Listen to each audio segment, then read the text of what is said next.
On today's episode of Me, You, and Who, we are talking with Holly Smith.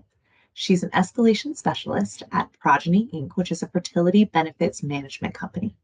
Holly entered the fertility world when she decided her senior year in college to be an egg donor. She has since gone on to do 6 cycles and is now a mom herself. We got to hear more about Blake, Holly's sweet son, who unfortunately passed away at 4 months old. We are so grateful to Holly and sharing her story, as well as words of encouragement for any parent who has experienced loss. So please enjoy our conversation with Holly. Me, you, and who? Who knew it would take more than 2 people to have a baby? In a world where infertility is no longer a taboo topic, this podcast will take you through all the different aspects of surrogacy and egg donation through the lens of many who walk this journey in different ways. My name is Whitney Hall, and I am a 2-time surrogate, now turned surrogacy coordinator for Egg Donor and Surrogate Solutions, the very agency I used when I chose to carry for 2 amazing families. With this podcast, it is our goal to help guide and support you as you learn about what it takes to grow a family in an alternative way, as well as hear inspiring and beautiful stories of how this path has changed lives forever. We can't wait for you to hear about just one more way happy families are created every day.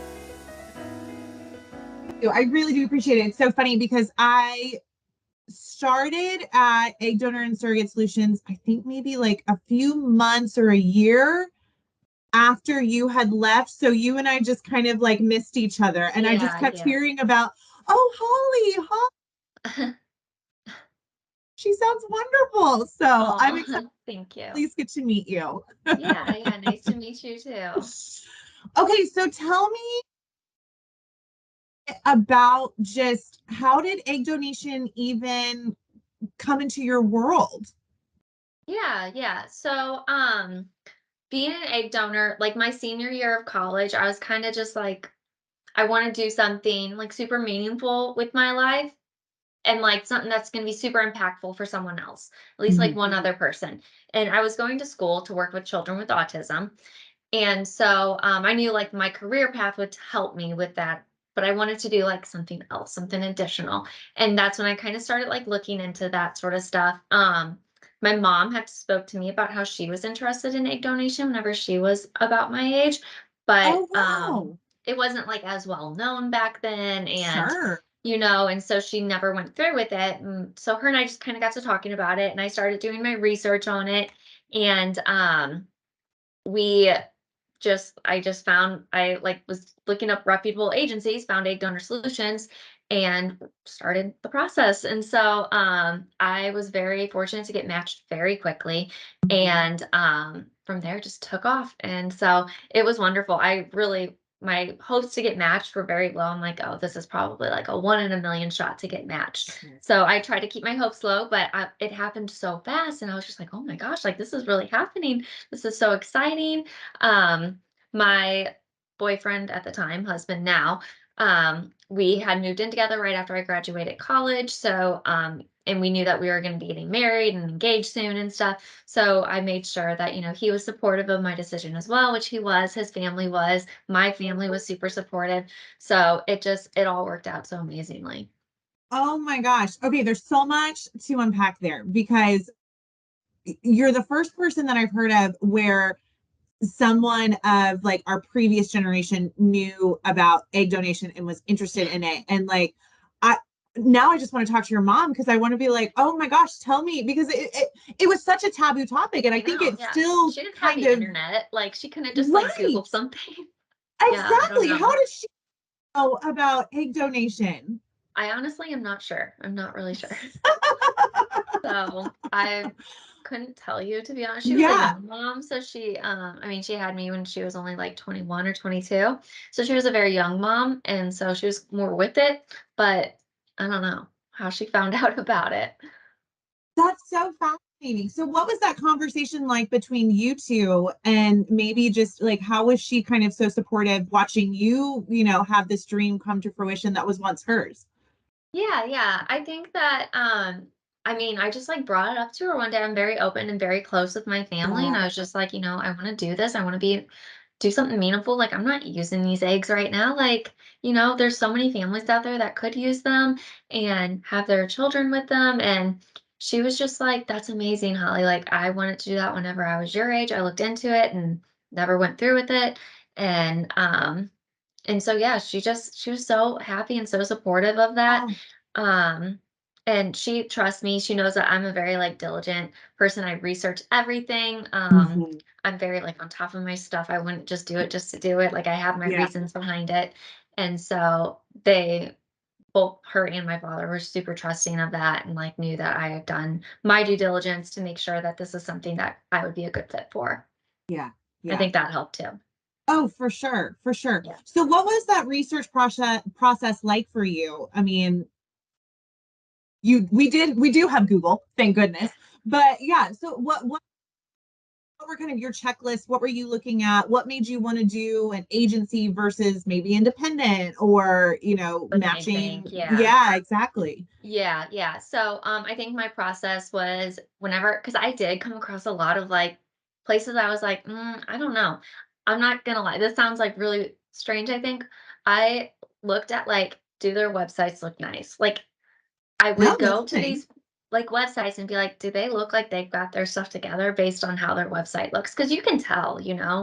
you can tell like how much effort people put into their I guess, like, internet face Yeah. versus, and so that was kind of like a first thing for me. I kinda narrowed the list down from there, and then from there, I went in and, like, looked up different forums that I found of people talking about different agencies, and then looked up, like, reviews online of different agencies and things like that, and I loved that, Egg Donor Solutions was, like, very more of, like, a smaller agency, I guess, and so, like, it was very one-on-one, very personalized. I knew I wanted to be matched with a family to do this. Like, I didn't want to just do the egg bank route.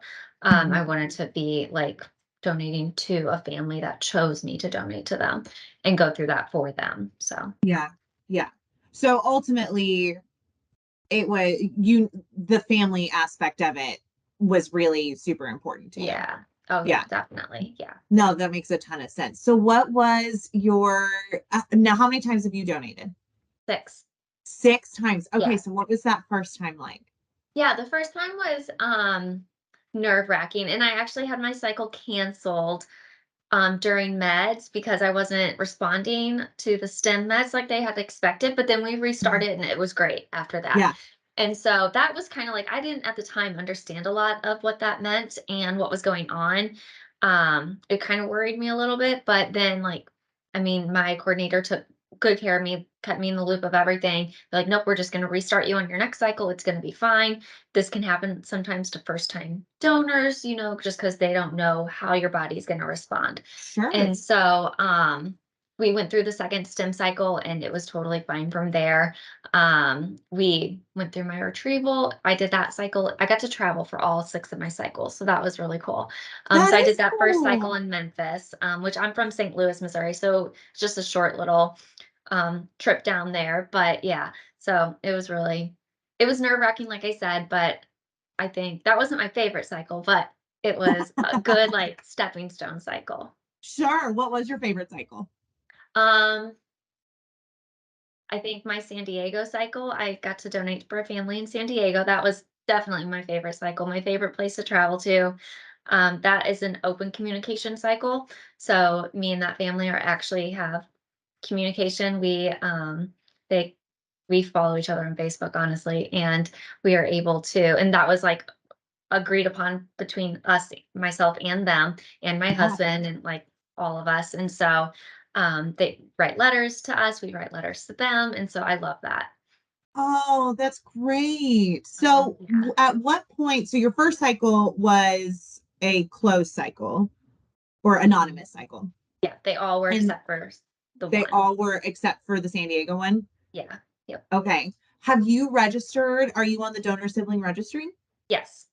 Yep. Oh, wow. Have you found out about any pregnancies from your cycles?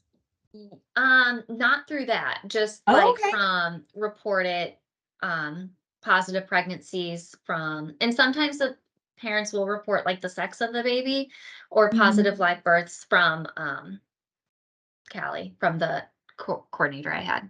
Yeah. So, Oh, yeah. that's so exciting. Yeah, yeah. I'm So open to any communication they want to give me, and I'm totally comfortable with, their limits on that as yeah, a intended parent. So, yeah, absolutely. mhm, Absolutely. How has that been with your husband then boyfriend, he's going through this. mhm. Did anything, you did the one time and then was he like, okay, wait, we're doing this again? Like what was kind of those conversations like? Yeah, it was just kind of like, well, I got matched the first time, and then whenever they called me for a second cycle, I was just like, okay, let's do it again. That was easy enough. And I told him, and he was just like, okay. I mean, Okay. he's kind of like with my parents, like he trusts me. He knows that like I'm gonna do my due diligence. He's super supportive and just very much like, you do you, I got your back. Yeah. So Yeah. which I think is super important for a donor to have that support or a support system like that. Because if you don't, then that makes a lot of conflict. For sure. Absolutely. Yeah. What was your favorite part about being a donor? Oh my gosh, definitely well, with the family that I'm in communication with, Yeah. I love seeing their children's pictures. I Oh, think that that is so sweet. I love hearing about them, how they're growing up. I love all of that. Aside from that, and just like obviously the other families that had pregnancies as well and live births, traveling was one of the coolest parts. I got to go to a lot of places I wouldn't have normally just gone to. So yeah. that was a super amazing opportunity for me. My husband got to come with me. My parents came with me one time when my husband couldn't, and so that was really cool. That is really cool. Hmm. W- Did at any point in time during your research and, did you ever worry about your own fertility? No, No. What made you so sure? my research. So My research.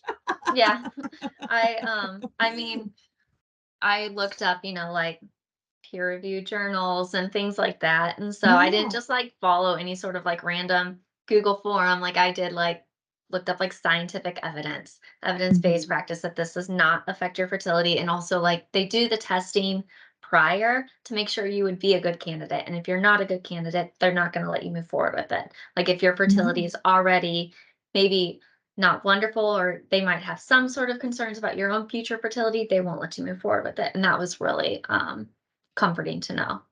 Yeah, that's definitely reassuring. Yeah. Well, so since then, so you had all 6 cycles. When was your last cycle? What year? 2019 or 18? Okay. 2008, 19 or 8. No, 2018. 2018. 2018. Okay. Oh my gosh. So exciting. And since then, you've become a mama. How many babies do we have? Yeah, I have 3 children. And I have my son Blake, he passed away at 4 months old. He had a very rare genetic abnormality. And then we've since had 2 daughters. And so we had Oh, 3 children in less than 2.5 years, very quickly. you are busy. Yes, very busy. Yeah. So our my oldest daughter, Elena, she just turned 2, and my youngest daughter, Avery, is turning 1 in like 10 days. Oh my goodness. You really are busy. Hmm. Yep, very much so. Can you tell us more about Blake and, how your family just celebrates him? Oh yeah, yeah. We celebrate him a lot. He is not a taboo subject in our home. Um, so with Blake, and you would think like going through the egg donation cycle, you learn so much about yourself and like your own health, your genetics, so much.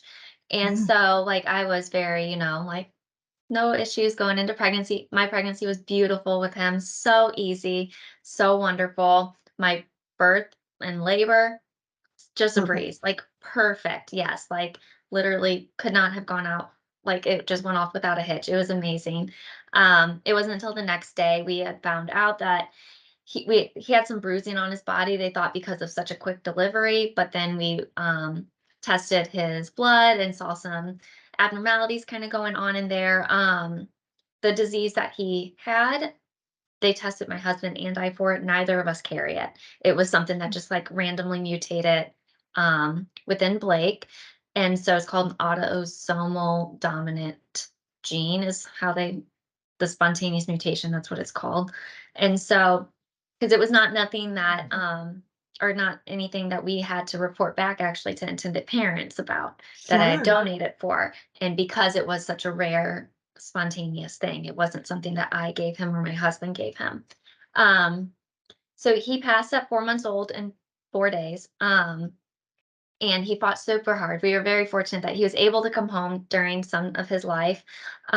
We celebrate him all the time. We're constantly doing things. I mean, if you walk through my home, you'll see his pictures everywhere. There's all of his pictures over here, on our shelves and behind me. I mean, you would not know that he's not physically here with us. For his birthday, we always have family over. We do like a big family dinner. We go out to the cemetery almost every week, about every other week or so at least. Now with daughters, it's a little bit more like every other week with Sure. how little they are right now. But they know him. My daughter, Elena, she'll point to his pictures and say, Bubba, love you, Bubba. And it's just so sweet. And we collect a lot of things to donate to the hospital every year on his birthday. So we'll donate to the hospital that took care of him. And we donate things that we saw that they needed while we were there. So we would see like they needed more baby toys, more baby clothes to help with parents, things like that. And so throughout the year, we buy those things or have other people that we know that are wanting to join in on us doing this, buy those things, give to us. And every year on his birthday, we take a whole carload of that stuff up to the hospital and donate. Oh, So that's kind of how we celebrate him on his birthday, which I think is super special. I have my best friend, who was also one of his nurses in the hospital as he was um, being taken care of there. She, every year on his birthday, goes and donates platelets, which is a big thing. He had to get platelets all the time when he was in the hospital, because that was kind of what started everything. His platelet disorder, or his platelet levels, were extremely low, and that's why his bruising was really bad. And so every year she goes and donates platelets in honor of him. We do a lot for him. So his angel anniversary is coming up here soon on the 7th of April. That day's a little bit harder to get up and going and doing things right now, but we're hopeful in the future to make that day a little bit more of a celebration of him as well. It's just a little hard and heavy still at the moment. yeah, absolutely. What, as you were going through it, just as a parent, what was comforting for you during that time? Hmm, I don't, it was very What? difficult. Maybe nothing. Yeah. Yeah, not much. I mean, it was comforting just to be able, because this was also when COVID was starting Oh in gosh. March, yeah, March of 2020. And so they kicked out our families. Only my husband and I could be at the hospital. We had to fight for even two of us and not just one of us to be able to stay there. We, so the only time our family got to come up was the end of life, the day that he was passing away. So we had a hard time being comforted. Honestly, what was comforting was the team taking care of him. His nurses and doctors were amazing. We owe them so much, I feel like. And we're still in contact with them. We are friends with them on Facebook. They will reach out to us randomly, check in on us. It's just the love that they had for my son and for me and my husband is just amazing. I couldn't believe it. I couldn't believe the way they treated us. It was just so amazing. I feel like I owe them everything. They Mhm. did everything they could for him and everything they could for us. And they were super comforting. Even during the hard times, I mean, the one doctor, she would sit there and hold my hand during these meetings. And she was just, I owe her so much. I mean, they were just all so wonderful Yeah. and really gave us a sense of comfort and a sense of, you're not alone in this, even though it was the worst, obviously, most horrible thing in the world. But Yeah. they were super helpful. Yeah. Have you, as you've gone through your grieving process, what have been just some of the ways that you've found, your own just way of moving forward? You honor him, listening to Yeah. those ways that you celebrate him is beautiful. Is there anything else that you personally do for you just as a mom? Yeah, so my husband and I, we do still go to a grief counselor when we can. We started going right after Blake passed away, and it was actually a counselor with one of his hematologists that he would go to as an outpatient while he was home with us. Yeah. Their center, it's just for children, and had a family counselor on staff that was free and available to all families there. Oh, And that's so we get to see him. beautiful. Yeah, he's amazing. He's just like our family now. And so we go to him whenever we can, or whenever we started off like almost every week, and now it's Sure. every couple of months or so. And I mean, that's just so helpful for us to talk through things. We have always said that, we will not keep him taboo. We will say his name. His pictures will be up.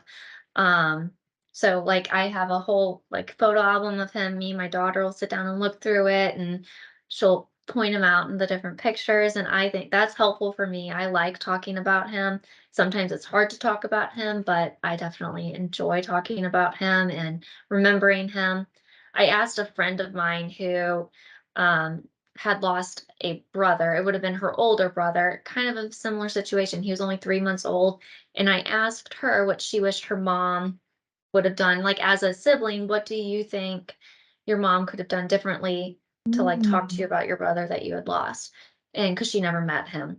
And she said, her mom kind of kept things in and kind of shut things down. And so I think that, having that feedback from her helps me to kind of cater my wants for how we talk about Blake in our home, and especially to his sisters. Um, because I don't want that. And she said that she wishes her mom didn't do that. She wishes her Yeah. mom would have talked more about her brother, or had his pictures up in the hallways and things like that. Yeah. And I said, so that was really helpful. And we kind of hold on to that as well. What great resources to have. Oh my Yeah. goodness. Yeah. How was your pregnancy with the girls Mhm. after experiencing the loss of Blake? Yeah. Terrifying. Yeah. We got pregnant. So we were trying for Blake, and we got very lucky, and we're so blessed that we did not have to try long for Blake. With Elena, our oldest daughter, we got pregnant with her surprisingly only 2 months after Blake passed away. So we Oh, were not wow. trying either. She was a total great surprise. I call her, she is our saving grace. So she just like, Mm. she helped us to keep wanting to move forward. And because it's impossible as a parent to lose a child. You don't want to be here. You have horrible thoughts all the time. And Yeah. she helped us to move forward for sure. She gave us a good like reason to get up out of bed in the mornings. It was still scary though, because we had planned, if we were to have more children, we were going to do IVF so we can do the PGT, the genetic testing of the embryos prior, to make sure that Sure. the embryos were all healthy. Um, and so that was our plan. And we got pregnant with her surprisingly. So then we had to go through um, the amniocentesis test. And Yeah. so where they test the baby while she's in my stomach at 16 weeks Yeah. old. And that was uncomfortable. And that was scary waiting for those results, but everything came back fine. And so we felt very confident. Of course, there's still like kind of this looming like gray cloud over me throughout the pregnancy, just thinking something bad's gonna happen or whatever. But everything went well. I am blessed in easy pregnancies. I'm blessed in easy labor and deliveries, and so everything went well with her. Then, to like, Lena was only like 5 months along. We found out we are pregnant with Avery, and I was just like, "Oh my gosh, Tyler!" I think I threw the stick at him. I'm like, "Look at this!" So all three of my children are 14 months apart to the day. To the day, Oh like, my not gosh. planned. So Blake was December 3rd, Elena is February 3rd, Avery's April 3rd. And to the day, like, total coincidence. And so we found out we were pregnant with Avery, same because the same thing. We knew we wanted another one after Elena, and we were like, Sure. IVF for sure this time. For And it sure just this time. yeah, so we didn't. So we did the amniocentesis again. Everything was healthy. Um, she ended up coming 2 weeks early, and so that's why she was born on the 3rd. Her due date wasn't until the 17th, and she was born on the 3rd because I got cholestasis with that pregnancy, and it kind of came out of nowhere during my 37th week. And so I called them at like 37 and no, right on 38 weeks. I called them that morning because I had all these weird symptoms going on. I didn't know what it was. And they're like, oh my gosh, you've got to come in. We're inducing you right now. I'm like, okay, sure, let's do it. And so that was fine though. Oh That was I man. she was the quickest delivery for sure. Um Sure. Everything went fine. So, yeah, but that was a little scary in that moment because the only side effect of a cholestasis is harm to the baby, and so that was a little scary, but everything we took care of it in a very nice, quick fashion, and everything ended up being okay. Yeah. Okay, so for our listeners who don't know, can you explain what sorry, coleocentesis is? I can't say Yeah. it. No, that's okay. Cholestasis, it's, and honestly, I'm not 100%, it's something with your liver. So it Okay. makes your liver enzymes, become irregular. Mine were doubled what they should have been. And like the Mm, symptom I had for that was my hands and feet were so itchy. Like, out of wow. nowhere, I could not stop itching myself, and I thought, like this sounds so crazy, I thought, like, I had dry skin for some reason. I went to the store, I bought, like, hand mask, feet mask, I'm like, "I'm Oh, gonna give myself a little sure. Have a pedicure." spa day. Like, Yeah. yeah, but it was so bad that I couldn't sleep at night, so then I Oh my start gosh. going down, like, the internet rabbit hole, and I'm like, Uh-huh. "Why are my" like, 38 weeks pregnant, "Why are my hands and feet itching?" Thinking it's some, like, weird tall tale sign of, like, labor's on the way. Yeah, Well, sure. yeah, and then I It see the was. liver stuff. Yeah, it was. Then I see the liver stuff, and they're like, "Call your doctor immediately," and so I called the on-call nurse because this was, like, 4 AM, and I called the on-call doctor, and he's like, yeah, you need to come in as soon as you can." I'm like, "Oh my gosh." And so we had to, I packed up my bag and I went in and they did my levels and everything was wacky. So they're like, yep, you're staying, we're inducing you. So I had to call my husband because he was home with Elaine. I had to call him and be like, Sure. okay, get childcare ready, let's go. It's time to do this. Oh my goodness. So what Yeah. were all of those emotions like with so you were grieving, all of a sudden you find out you're pregnant. Then you have a delivery and you have that gray cloud. Then all of a sudden you find out you're pregnant again. You have this joyous moment, but you're still, I mean, Yeah. forever will be grieving. It'll just change and look Yes. differently. But how Yes. has that, and then all of a sudden you have this pregnancy that's ending in fireworks of craziness. Yeah. What were those emotions like? How did you handle all of that? Yeah, it was a lot. It was so hard. I feel like I'm very much like I'm good in the moment at handling Sure. those things. But once things started to settle down, like especially whenever we got home with Avery, the postpartum after her was just so rough, so rough.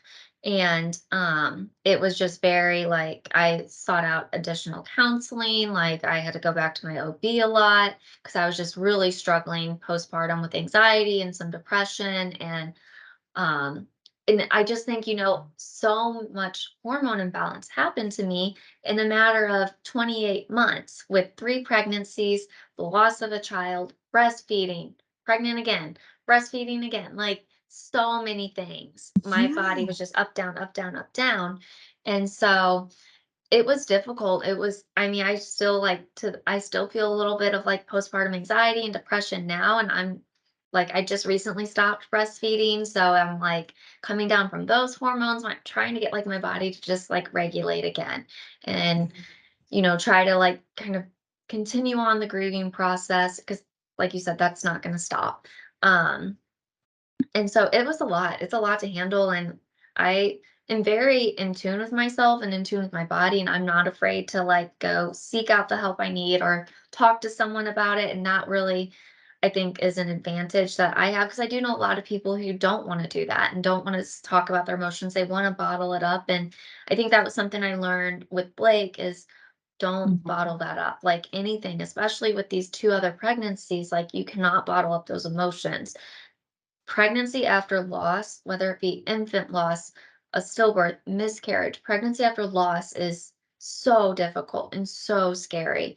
And, there's just, you have to be willing to seek out that help and care you need to take care of yourself. And I was not afraid to tell my husband about my feelings and my emotions, or my parents, and I wasn't afraid to call my doctor with them or call my therapist with them. And I mean, I sought help anytime I felt like I needed it, because I want to be like the best version of myself. And every morning I wake up and I think, okay, you've got to do something today that's going to make your children proud. And until I had my other two daughters, it was do something today to make Blake proud. Even some days that was simply rolling out of bed and moving to the couch instead of my bed. Like some days it was Hey, so debilitating, yeah, and so I try to live by that every single day. And, that was just something that you have to tell yourself, I feel like, to kind of not get through it, because you're never going to get through it or get over it, but something to help you to cope with it. sure, sure. And just Yeah. continue on that path forward. Yeah. Yeah. Yeah, yeah. What would you, I mean, you've obviously done an amazing job of relying on professionals as far as mental, just mental professionals as you're going through that. You have an amazing support system with your husband and your family. What would you say, especially looking back in those early days and then looking at your life now, what advice would you give to any parents that are going through this grieving process? Yeah. Unfortunately, I feel like once you become a part of this horrible club, you find more people that are becoming or have been in this horrible club. And so, anytime I see someone starting this process or know of someone going through this, I think it's super important to just be there for them. Ask them about their children. Ask them, if it was a miscarriage, ask them, do you know if it was a boy or girl? What would you have named? Like, ask them about their thoughts, their feelings towards it, their aspirations for what they had hoped for. Because I think, me personally, it helps me to talk about, like, whenever we think about Blake, we think about the things we wanted to do with him. We think about, who he would have been and all of these things. And I love it when anyone reaches out to me and just saying, like, I was just thinking about you and Blake today. I was thinking about you, Tyler, and Blake today. I had this pop in my head and it reminded me of him. Like, anything like that is just so meaningful to me.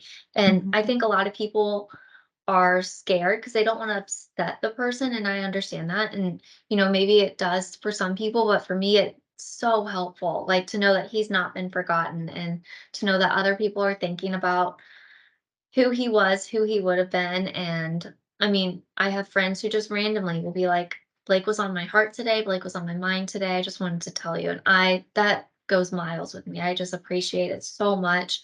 And, or just the simple, like, everyone, like, whenever you have a baby, everyone's always like, what can I do for you? Can I Yeah. come make you dinner? Can I come do your laundry? Can I come hold the baby so you can nap? Like, that was helpful in the grieving process too, because, like, Tyler and I, we had lives to resume. And I with COVID, it was a little different, but we still had, like, a home to come home to and take care of, and things to do here. And life doesn't stop for you to grieve your child, unfortunately, as it you feel like it needs to, and it should, but it just doesn't. And so, just those kind little things, to know that you're being thought of and you're being cared for, and we've not forgotten about your son even 3 years later, to still get, like, a message from one of his nurses or one of his doctors or one of my friends, or just anyone, saying that, we thought about you guys today. Or a lot of people in our community, we have a very small town, know about Blake and his story, and he's referred to as Baby Blake in the community. And we've held fundraising events and stuff, and they'll just be like, there's a brick laying, like, little park for Yeah. families who have lost children in our town. Oh, And wow. one of my best friends had us a brick for him there. And so, someone else one time, their son was had a brick nearby Blake's. And their son was actually someone I graduated high school with. Mm, And she sent me a picture, and he was like, look, he's next to Blake. And it was just like, little things like that are just so meaningful, and just saying their names. And I don't know, that's yeah. what I, like, appreciate Like, just don't let them know. Just don't let them think that they forgot your child. Like, just make them know, let them know that you're aware and that you're thinking of them, and let them talk about their baby. Yeah. Yeah. So, what were some of your favorite things about Blake when you got to have your special time with him? Oh my goodness. So he had the cutest little grin and smile. He Oh, had a very, very loud cry, but it was always so like sweet still. We called it his little pterodactyl cry. It was very high pitched and loud, but it was super sweet. Um, he was very snuggly. Putting him in all of his cute little clothes was always so fun. Him and we mm, unfortunately spent a lot of time at doctor's offices and stuff, but I yeah. feel so fortunate to have been able to spend all that time with him and always be there for him. But at the doctor's office, he was just like this little charmer with the nurses. Like every nurse just had to, anytime he was there, they're like, we gotta come hold Blake. And so they would hold him, walk him around the office and stuff. And they loved playing with him. Um, yeah, I loved taking care of him. I loved like having him in the bassinet next to me all night long and during the day playing with him. We have like a little seat that he was able to sit up in. We're working on like, his little head control and stuff. And Sure. yeah, and when he was in the hospital, he was on a ventilator, but he was able to wake up a lot and look around, and so we would read books to him all the time. Like they Mhm. had a little library. I all day long would go back and forth, get new books, read books to him. We would play and like have him track, and then he also loved like when they would like somehow clean his teeth or clean his mouth, not his teeth, he didn't have teeth. Sure, like the little gum, the little Yeah, gummy yeah, thing. yeah. Yeah. Oh, anytime they did that, he would just like his eyes would like roll back in his head, like, oh, that feels so good. It was the cute. I have the cutest video of him doing it.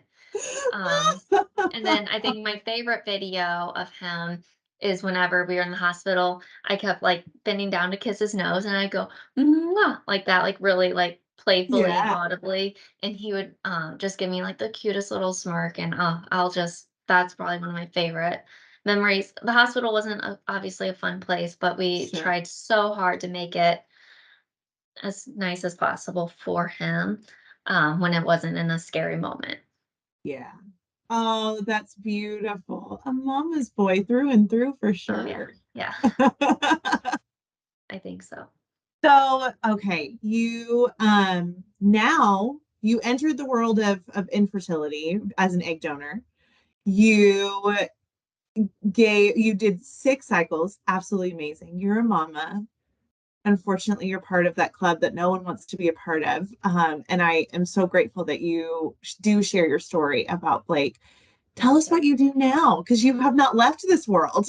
I know, yeah. No, I'm so grateful. I was actually just telling my husband a couple weeks ago how like it's so crazy that my one decision to become an egg donor has led me into a career helping others like, fulfill their dreams of having children. Like it's just one decision that led me into this whole new career and I'm so grateful for it. Um So currently I work for a company called Progeny and they administer like fertility benefits so that fertility can be more affordable for families trying to seek out whatever fertility care they may need. So it might be IVF, it might be egg donor usage, surrogate usage, IUI treatments, things like that. So Yeah. I help members go through that process. I also help, right now, I'm in a role called an escalation specialist. So I help deal with members who maybe aren't happy with something. I can help manage that for them. Yeah, I love it though. I am so grateful for it. I'm just grateful to be in this field. I've learned so much since becoming in this field, from being an egg donor coordinator to now working on a little bit of a higher level with the company I'm with currently. And so I love it. I love seeing the different aspects of the field. I love helping families determine the path that's best for them. I love whenever I get like an email from a family, they're like, look at my little baby, my little fertility baby. I'm like, oh, it makes your day. It really does. Yeah, it really does. It really does make your day. Oh my goodness. Okay. Well, Holly, I have one final question for you. For anyone that knows me, they know that my true addiction is coffee. It just, and at the timing of this, it is the afternoon. So, we're on cup number 3. Whether it's literally or figuratively, what filled your cup this morning? This morning, what filled my cup? I think what filled my cup was my daughters, especially my daughter Elena this morning. She is being so sweet with her little sister right now that I was coming back into my kitchen and I caught them on the floor and Elena's just looking at her like this, like right nose to nose with her, and she didn't know I was walking in on them. And they're just playing on the floor, and then she just touches her little cheeks like so gently and softly and says, "Love you, sissy." And I was just like, "Oh my Oh, gosh." And she's just oh my being like the cutest little girl with her sister right now and so sweet with her. She's got the biggest heart and her God. personality is really shining through. And so that like really just like made my day. Oh, that makes my right now. My girls are 10 and 8, and they love each other, but they sometimes forget. Of course, of course. I had an older sister who was only a year and a half from me Oh, too. So I get it. yeah, yeah, exactly. It's those little moments I like into my videos, and I'm like, see, you really did like each other, I promise. Exactly, exactly. Yeah. Yeah. We're a little nervous for the day that, that might happen because I'm sure it will, but we'll deal Well, with it. yeah, but then when they have those sweet moments, they're all the more sweeter because you're like, oh man. Yeah, yeah. It's so cute. It's so cute. Well, Holly, I seriously just so appreciate you sharing your story as an egg donor, sharing your story as a mama, and hearing more about Blake and, Thank you. just what you do now. So thank you so much. Is there anything that our listeners can do? How would you want us to celebrate Blake? Oh my goodness, that is so sweet. Please just think about us in the upcoming week and a half as his angel anniversary is on its way on April 7th. And if you know someone who's experienced a child loss, infant loss, pregnancy loss, please reach out to them, tell them you're thinking about them. I think that goes a long way. Yeah, absolutely. Absolutely. Oh my goodness. Well, thank you again. I so appreciate you. And just have a wonderful day and give our love to everybody and in your family. Thank you so much, Whitney. I appreciate it. Have a good Yeah, day. thanks. You too. Bye. Bye. You have just finished listening to an episode of Me, You, and Who. To find out more about egg donor and surrogate solutions, go to www.createahappyfamily.com.